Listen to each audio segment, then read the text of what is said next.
As you see, my Jedi powers are far beyond yours. Hey man, how you been? Man, I'm excellent. How are you doing? Man, I'll tell you what, I'm awesome. We've got first thing before we jump into episode 34 here. We've got some exciting follow-up topics from episode 33.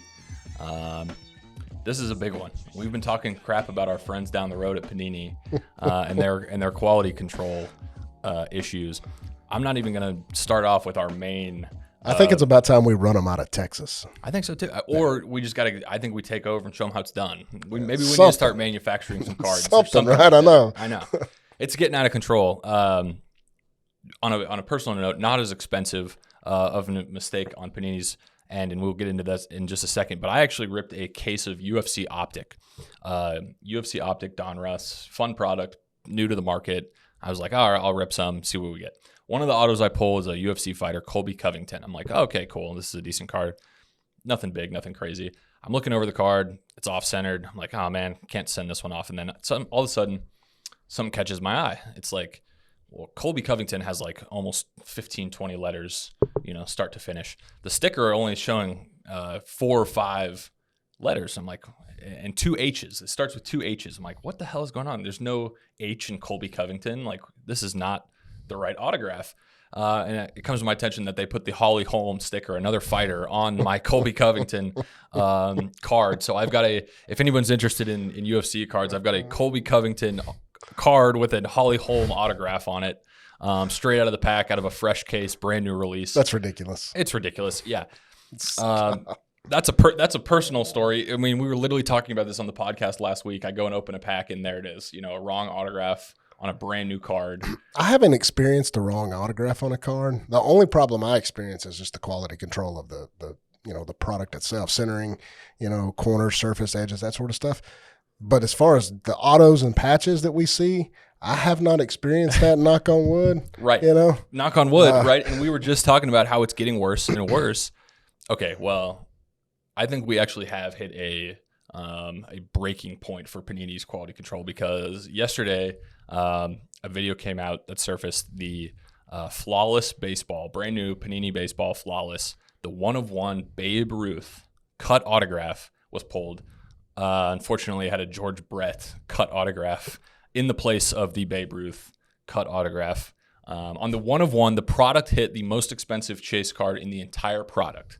The end-all be-all card for Panini Baseball. How does that happen? It's a 1/1 card that is being hand-placed.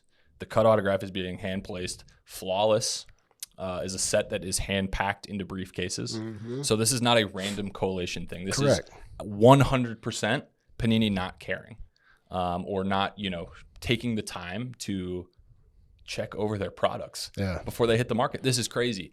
Not only did the Babe Ruth come with the George Brett autograph, a few hours later, the person who pulled the George Brett autograph, did you see this?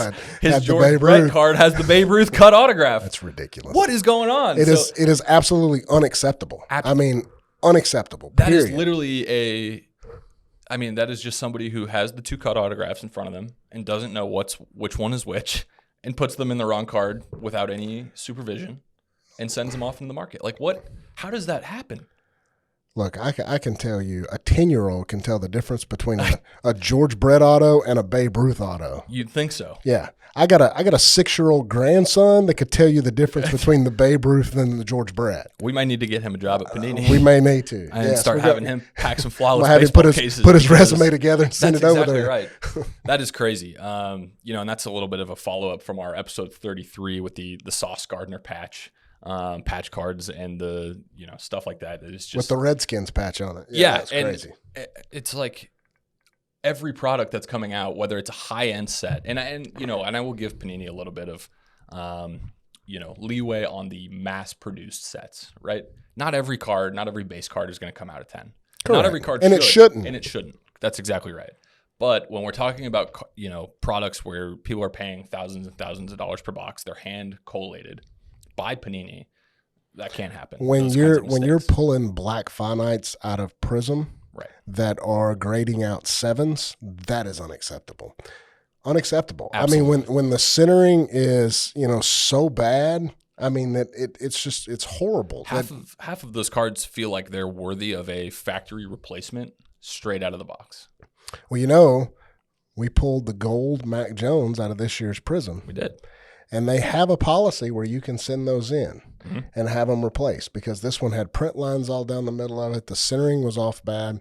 So we filled it out. We sent in the package just as it says online. Says it takes, I even emailed somebody. They emailed me back, said, this is right up the street. Yeah, not even 15 minutes away. Says 6 to 12 weeks. That's a large window, but 6 to 12 weeks. Yep. That was last summer. That's right. I think June of last year. Yeah. No, actually, it Probably was before that. Yeah. It was actually in May of last year, because it was well before we started planning to go to National. That's crazy. And it was sent in, received. Yep. I got notification received, because I also sent it signature confirmed. Gold Prism to 10, true rookie. And it's still sitting there. You still don't have it back. No, still there. And you said it was Mac Jones? It's the Mac Jones. And Mac Jones, let's see, he was the highest valued quarterback when that product came out. And as the season went on, those values continued to drop. Now, obviously, he's kind of seen a nice uptick. So we've kind of, seen that whole value shift in just the time that Panini told you that they would replace your card. Yep. And haven't. Correct. And still have no, there's no punishment it's on their absolutely unacceptable at this point. Absolutely. With the quality control of the wrong patches being in cards, with the quality control of not even the right autographs on cards, you can't even fulfill. You have those cards sitting there. I already know how that works. We've talked to people who work for Panini. Right. They have a stack of those gold Mac Jones. It's how weird things start appearing in the hobby, because they go out the back door from Panini. And so they have a stack of those that don't have serial numbers on them. All they have to do is take the card, destroy the one I sent in, correct, and reprint another serial number on the back of it and send it out. It's not that hard. Now, I understand they probably get thousands and thousands of packages a day. Absolutely. But it's still no excuse when you give a window of 6 to 12 weeks to replace something, or when you're putting the wrong autographs and the wrong patches in cards multiple times over. You're worthless. It's worthless. Right. And again, we've talked about this before. People make mistakes. If it happens one time, that's an honest mistake. Correct. You know what I mean? But if it's a pattern, every single product that comes out year after year after year, sport after sport after sport, with no changes, visibly being made to quality control, or, how about a public statement from Panini? Yep. Things like that. I don't know. And I don't want to be, negative Nancy in the hobby, but when it comes to the people spending thousands, like you mentioned, thousands of dollars on these boxes and cases. Right.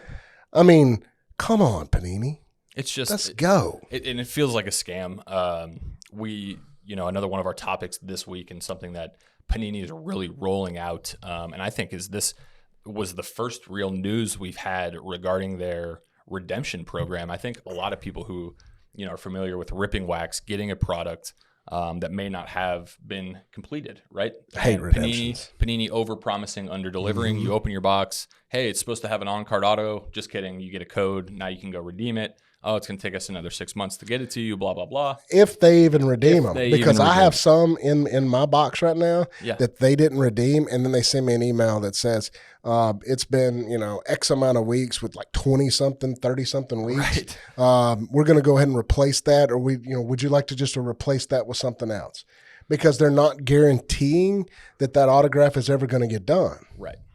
Which doesn't make any sense. They've contractually obligated, the players to fulfill those requirements to then pass on to the customers. It doesn't make sense at all.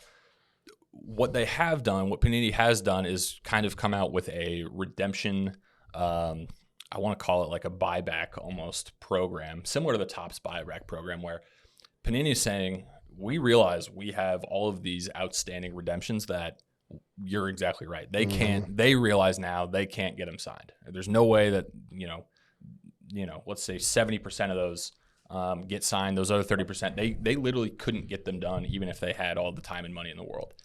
So what they're going to do is offer this program to people with with existing redemptions on their account already. And the way that I understand this, and I want to get your opinion on this, is they're going to divide the existing redemptions into kind of tiered value levels. Unannounced to you, the customer, your redemption will be assigned a value by Panini. If it falls under a certain value, I don't believe they've announced what that exact value is yet. They are actually going to cancel your redemption. You will not be receiving that card. Instead, you will be receiving a Mosaic pack that is exclusive to this year's Mosaic football.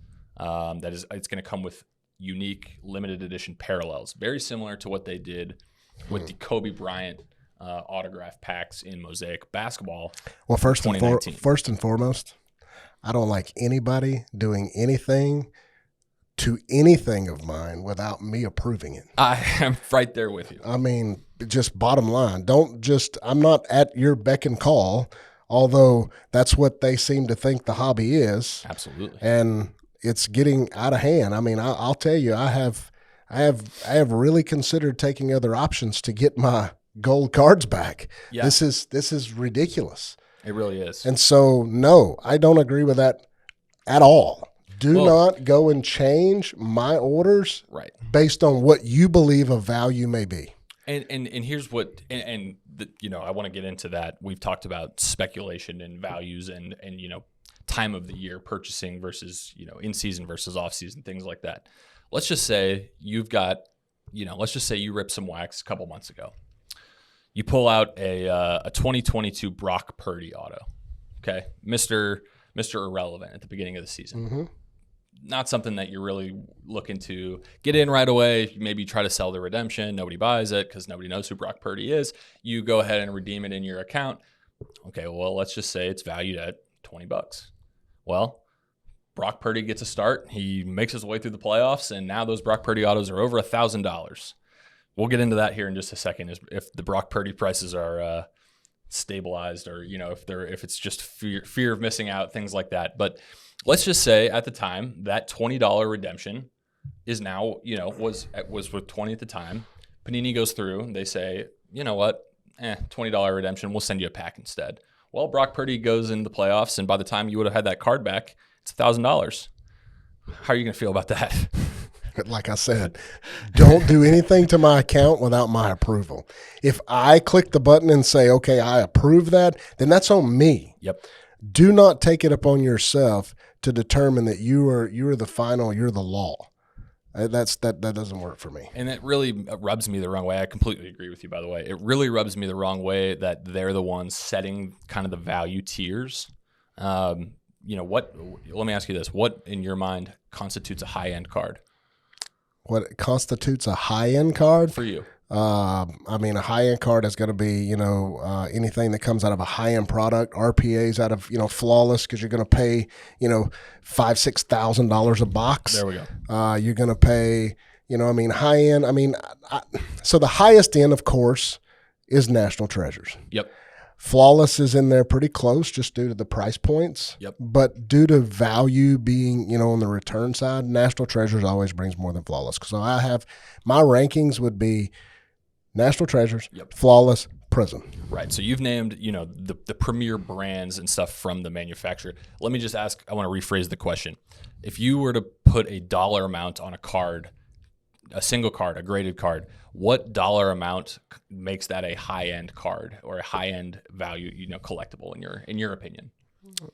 Any card over X amount of money. That's going to range from, person to person. And that's exactly my point. A high-end card to you may not be the same as you or to $100 or a $10 card. Because I have to. You got to look at the different levels of collectors. 100%. A high-end card to, a 15-year-old kid may be anything over, $500 or $1,000. Shit, when I was 15, I would have been happy to have $50 cards. So here's the thing. A high-end card to me is, when I start looking at it, is anything over $100,000. That starts getting into a high-end card. Exactly, and that's what I wanted you to say, because how am I, let's just pretend I'm Panini and you have got a bunch of redemptions. Mm-hmm. How am I supposed to know whether you're a millionaire or somebody with $100 to their name? That goes back to you don't make the decisions for me. Absolutely. I make those. And that's what really bothers me about Panini kind of setting that value, for the collector. Is like, hey, we all paid the same amount of money for that box, regardless of, what we're able to collect or, how we're going to process that box and continue to turn it. You know what I mean? Like, Grayson may have bought that box to just let it go to zero because he wanted to just rip the box. But now, Panini's kind of decided that, hey, if you're collecting under $500, you're not really worth our time. You're not going to get the hits that we promised you. It's just a really bad look, I think. Crazy. To get into the redemption packs a little bit more, they will have some unique parallels. Green Sparkle are going to be the rarest. Those are going to be non-numbered, but short print to 10 or less. And you expect me to trust that? Right, exactly. No. I don't trust anything without a serial number on it, and I still question those. And that's that is their solution. That is Panini's solution, is kind of creating those unique parallels in place of your existing redemption. Yeah. So it's going to be interesting to see. I don't think it'll work out very well. I think a lot of people will be happy that have the $5 and under redemptions, stuff that truly nobody's really worried about getting back. I think they'll be happy to, maybe receive a pack or two in the mail. Yeah. But for the ones that are, live redemptions, first of all, redemptions shouldn't exist. Correct. Maybe do your job. Second of all, get those filled, because that's ridiculous. You've now overpromised and underdelivered twice on the same product. And I think people are taking notice. I'm about to move my money to Upper Deck and hockey. That's right, man. I'm telling you what. Sick of Panini. You are a big hockey guy too, so. And I don't know jack shit about hockey. That's right. But I'm gonna tell you right now, I'm about to learn. That's exactly right. All right, so I gave the Brock Purdy example of the redemption. If you'd pulled a cheap Brock Purdy, over the last 8 weeks, it's certainly gone up in value. Is that sustainable? Is Brock Purdy's value sustainable? No. My favorite example. No. My favorite example. People are paying prices for him more than what they're paying for some Mahomes cards. It is crazy. Not even high-end Brock Purdy cards. Yes, the high-end ain't even hit the market. It's really unbelievable to watch. Prism, Flawless, and National Treasures still are not on the market, yet we're paying $5,000. A 10-10. I saw that. On was it certified? Certified 1 of 1. With a sticker auto, $22,000. You have got to be.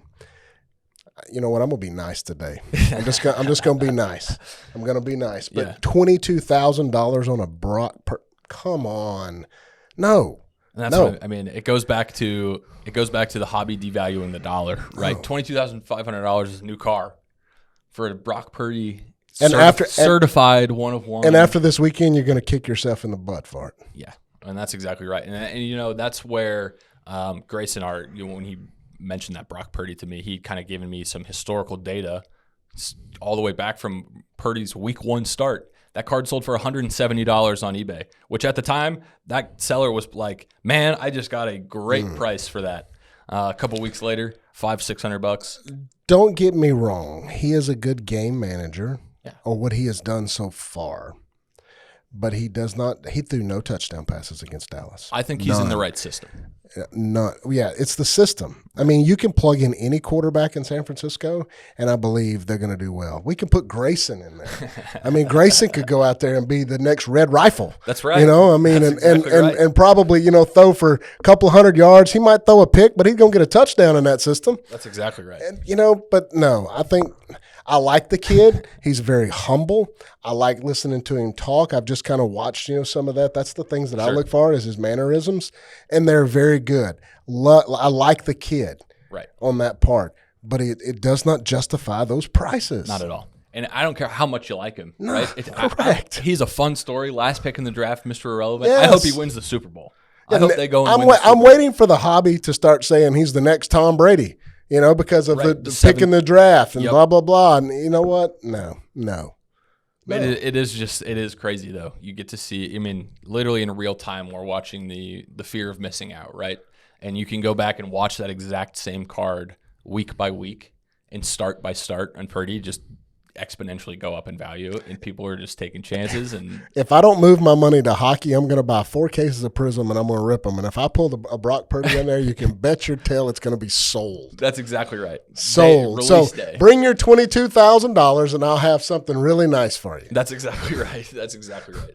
Now that's the way to do it. Is as if you were stockpiling those, Purdy's when they were $1 to $5, and now you're a genius. He does got that Purdy boy swag though. Man, and I'll tell you what, he's a likable guy. He's fun to root for. So that is going to be fun to watch. Let me get into, now that we're you beat me. I owe you $20 as we talk about our predictions from last week. I went 3-4 this last week. 3-1. No, 3-1. Sorry, 3-1. I went 2-2. So 3-1. You edged me out, and in the head-to-head, $20. So I get a pay up there. But what are your predictions moving forward? What do we think? And actually, give me your thoughts on the last week's games first, and then tell me what you think moving forward for NFL Championship weekend. I picked the Bills to beat the Bengals. That was my only game that I missed last week. And I'm going to tell you, I was very, very disappointed in the way the Buffalo Bills played that game. I don't know if it was they played so poorly or, Joe Burrow and the Bengals played so great. But Joe Burrow looked awesome. Yes, he definitely does. He's definitely got some swag about it. You know who he reminds me of? Yeah. And this is gonna show my age a little bit. He is the modern day Joe Namath. Broadway Joe. Yes. He has that flashiness about him that, he wants the spotlight. Yes. Absolutely. Yes. He loves being the center of attention. Yeah. Most of our viewers probably won't even know who Joe Namath is unless they have a card of him. That's right. But he played for the Jets. That'd be awesome to get Joe Burrow in one of those big mink jackets that Namath used to wear on the sidelines. That'd be pretty awesome. Namath did a commercial one time where he put on pantyhose, had this pantyhose commercial. Like he was very flamboyant. Gotcha. He was not he wanted the attention. Yes. Definitely. He wanted the attention on him. Yeah. Other than that, the Cowboys played the way I knew the Cowboys would. I said Dak with the 1 touchdown and 3 picks. He threw 1 touchdown and 2 picks. That's right. He is not the quarterback for the Cowboys. He's not. He played out of his mind against Tampa Bay. Yep. And I said that last show that's the best I've ever seen him play. He showed who Dak is in this last game. Yep. And what is really disappointing, for somebody who roots for Dak again, I like Dak. I can't support him as the franchise quarterback for the Cowboys. You know what I mean? As much as I like him as a person, he's just not the guy. I agree. And I think this season was like the final, straw, the final test of, he can make the playoffs. They're going to win. He can win you 10 games. He's not the guy to get it done. Cowboys need to go out and get Aaron Rodgers. That'd be awesome. Yeah, that's who they need to go out and get. There's a guy who can get it done. That's a guy that can get it done. And he's shown, what really sticks out, and I think, guys like Dak or the guys who make the playoffs and don't get it done necessarily get a lot of heat for not being the guy in the moment, right? Like not being the clutch, fourth quarter Brady type, greatest of all time performer. What I really think people miss is how few of those guys there really are and how much credit they should be getting for being in that select few. You know what I mean? Because no matter what industry or field you're in, that 1% of 1% of 1% have that. You mentioned Brady. I watched an interview the other day with Julian Edelman that played with him, and he was talking about Brady. And as Brady was closing in on Joe Montana's Super Bowl record, and he told him, he said, 1 more Super Bowl and you got Joe Montana. He said, Julian, I'm not after Joe Montana. I'm after Jordan. That's awesome. Yeah. So and that's, again, it's moving, he wanted to be the greatest of greats. Yes. Right? Not just the greatest of football.